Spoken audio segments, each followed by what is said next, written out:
নমস্কার বন্ধুরা, আজ আমি করে দেখাবো দোকানের মতো মুচমুচে ফুলুরি বা গুলগুলির রেসিপিটি শুরু থেকে শেষ পর্যন্ত দেখবেন আর কেমন হয়েছে কমেন্ট বক্সে কমেন্ট করে জানাবেন। রেসিপিটি করতে নিয়েছি একটা বোলের মধ্যে 1.5 কাপ পরিমাণ বেসন।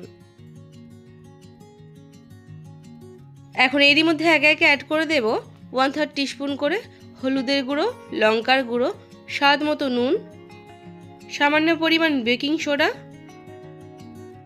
কালো জিরে আর কাঁচা লঙ্কা। এখন সমস্ত কিছু ভালোভাবে মিশিয়ে নেব।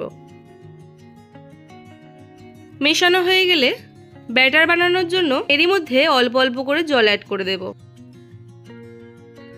একসাথে সমস্ত জল আমি অ্যাড করব না, তাতে করে ব্যাটারটা পাতলা হয়ে যাওয়ার সম্ভাবনা থাকে। তাই অল্প অল্প করে যতটা জলের প্রয়োজন আমি অ্যাড করে নেব।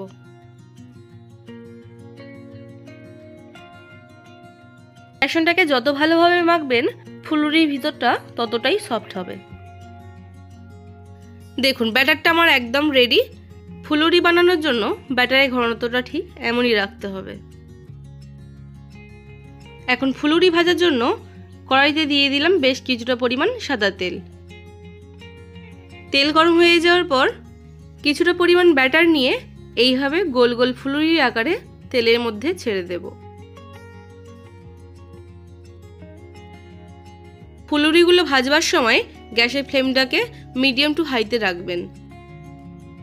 এখন উল্টে পাল্টে চারিদিকটা ভেজে নেব। এইভাবে বেশ কিছুক্ষণ ধরে আমি ভাজতে থাকবো, যতক্ষণ না গাটা লাল হয়ে আসছে। দেখুন বন্ধুরা, খুব সুন্দর একটা কালার চলে এসছে আর আমার ভাজাটাও একদম কমপ্লিট। চলুন এখন নামিয়ে নেব। রেসিপিটি ভালো লাগলে লাইক করবেন, শেয়ার করবেন আর নতুন বন্ধু হয়ে থাকলে একটা সাবস্ক্রাইব করবেন।